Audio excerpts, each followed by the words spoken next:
Welcome to the solutions to the momentum problem set, problems number 4 and 5. Let's begin with number 4, underlining and highlighting key information here.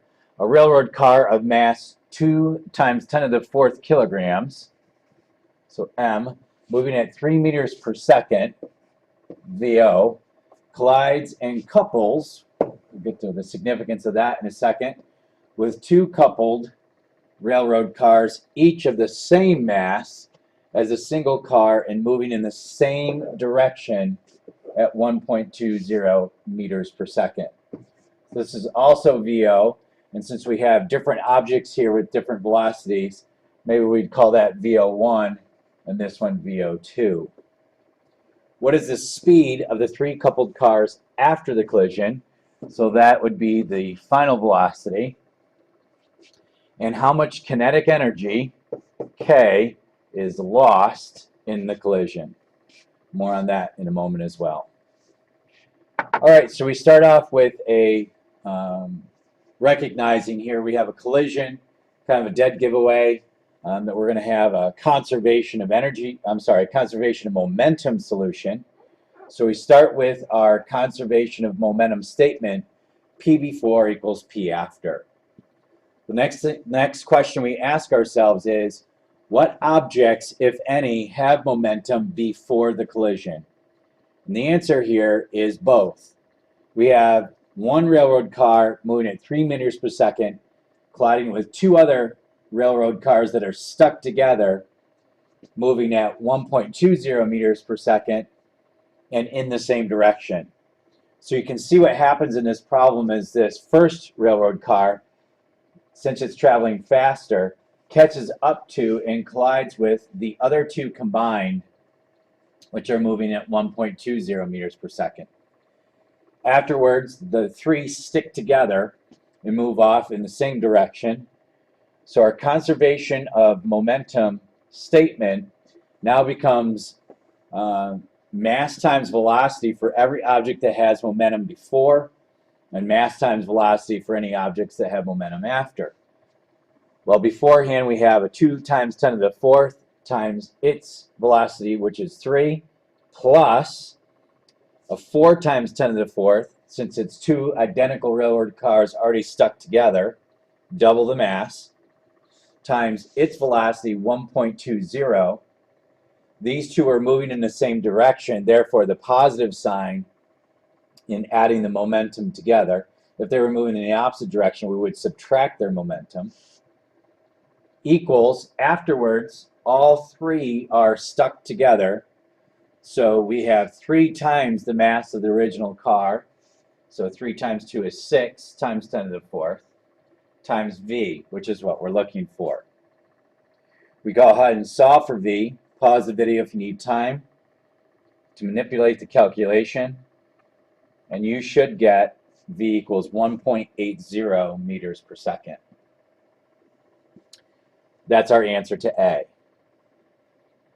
B wants to know how much kinetic energy is lost. You'll note one important thing here, that kinetic energy lost is not the same as change in kinetic energy. If we were to calculate a loss of any quantity, it would be how much you started out with minus how much you ended up with. Whereas a change is your final minus initial. So in calculating the kinetic energy lost, we need to calculate the overall initial kinetic energy and subtract the final kinetic energy of this system. Now we also know that there is a loss in this problem because these objects stuck together and performed what is called an inelastic collision. Anytime you have an inelastic collision, kinetic energy will not be conserved and there will be kinetic energy lost. Okay, so our first task here is calculating the initial kinetic energy of the whole system. You'll note here kinetic energy is scalar, so all we do is add the kinetic energies of any objects that are moving beforehand, and then we'll compare that to the kinetic energy of any objects moving after. So the initial kinetic energy is simply the sum of 1/2 mv squared, it's 1/2, 2 times 10 to the 4th times 3 squared plus 1/2, 4 times 10 to the 4th, the other car's mass, times 1.20 squared. We get a total initial kinetic energy on that calculation of 118,800 joules. Now we're going to go ahead and calculate the final kinetic energy of the system. The final kinetic energy would be 1/2, 6 times 10 to the 4th, which is all 3 cars stuck together, times their velocity, our answer to A, 1.80 squared. Performing this calculation gives us 97,200 joules. We go ahead and then subtract.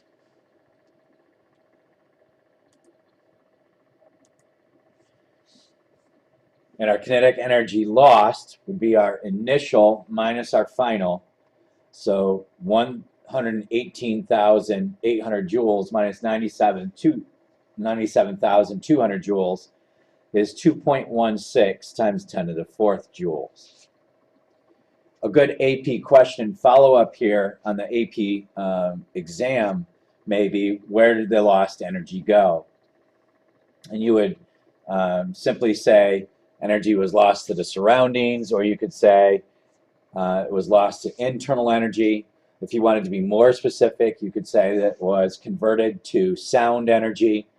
Perhaps it was lost to deforming the railroad cars themselves upon coming stuck together. That doesn't happen often with railroad cars, but you could give other sources of energy to which that kinetic energy was lost. Alrighty, we're going to move on here to number 5. We have a 10 kilogram object. So we have mass moving to the right at 20 centimeters per second. So VO makes an elastic, that'll be pertinent information here in a moment, head-on collision with a 15-gram object. So again, M. So we'll come back and call that one M1. We'll call that one M2. Moving in the opposite direction at 30 centimeters per second. So we have this, we'll call VO2, we'll call that VO1. Find the velocity of each object after the collision. And so because it's elastic, they're going to bounce off of each other. So we're looking for the final velocity of object 1 and the final velocity of object 2, which we'll call V1 and V2 respectively. Well, it makes sense that since this is a collision that we start out with a conservation of momentum approach and solution here. So we'll go ahead and start with our conservation of momentum statement. P before equals P after. We then ask ourselves, what objects, if any, have momentum before they meet? The answer is both, and in separately and in the opposite direction. That means we need separate momentum equations, and we need to take care of the fact that these objects are traveling in opposite directions by giving one of them the appropriate sign to indicate that. We're used to calling to the right positive, so we'll stick with that designation. We have 10 grams times 20 centimeters per second minus 15 grams times 30 centimeters per second. One side note here real quick is you notice that these masses and velocities were not put into the equation in standard form as far as kilograms and meters per second. You could do that, but it's not necessary as long as you keep track of the fact of what your units are in your answer when you're done. And the reality here is also with the grams to kilograms is as you look at this calculations that the times 10 to the -3 is going to cancel anyway when you do the math. Ask more on that tomorrow in class if you're not sure why that was done. All right, moving on. We now examine, all right, and ask, what objects, if any, have momentum after the collision? The answer, again, is both. And we're not sure exactly what directions these velocities will be. So we simply do a separate momentum equation for each object, and we'll let the sign of our solution tell us what the objects are doing. So on the right-hand side for P after, the momentum after the collision, we have the mass 10 times V1 plus mass 15 times V2. As you can clearly see, the issue that we have in this problem, as we simplify the equation, is that we have two unknowns. Simplified, what happened here was we did all the math and numbers on the left side, and we added the 15V2 to the other side, and then divided everything by 10 to isolate V1. So we have V1 equals negative 1.5 V2 minus 25. Okay? Again, we're kind of stuck here. We have two unknowns, and as you know from other problems we've done in the course, what do you need in order to solve a problem that has an equation that has two unknowns is two equations. Well, where are we going to get the other equation? We'll go back to this key word that we circled here, which was elastic. And you remember that in an elastic collision, that both momentum and kinetic energy are conserved. What this does is it allows us in this problem to also do a conservation of kinetic energy equation, in which we'll end up with the same two unknowns, which we'll go ahead and solve. So our conservation of kinetic energy statement would become 1/2 10 times 20 squared plus 1/2 times 15 times 30 squared.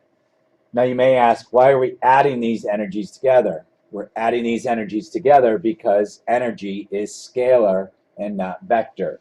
It's simply the sum of all the energy you have in the system before equals the sum of all the energy that you have in the system after. After, we have 1/2 10 V1 squared plus 1/2 15 times V2 squared. You also see in this step one simplification in that every term has a 1/2, so it's been canceled. Furthermore, when we combine all the numbers on the left side together, we get 17,500. And we have a 10 V1 squared plus a 15 V2 squared on the right side. Now what we're going to do is we're going to take the fact that we have a V1 solved for from our conservation of momentum, and we're going to bring that down and substitute it into the V1 on the right side of our kinetic conservation. When we do that, we get 17,500 equals 10 times the quantity, negative 1.5 V2 minus 25 quantity squared plus 15 V2 squared. What you can see here, the reason we've done that is we've eliminated V1 as a variable and now have only V2, which we can solve this equation for. We go ahead and do that. What I did was divided both sides by 10, every term by 10. Then FOIL the quadratic, the square. So the negative 1.5 V2 minus 25 squared becomes 2.25 V2 squared plus 75 V2 plus 625. And then don't forget to add the 1.5 V2 squared on that we originally had to begin with. Combining like terms and getting this into the form of quadratic equation, we get 3.75 V2 squared plus 75 V2 minus 1,125 equals 0. Now that you have it in the form of a quadratic, you can go ahead and solve for V2, and you get two roots. V2 is 10 and negative 30, and the reason that we can solve for and assume it's 10 is because the other one had a negative 30 in it.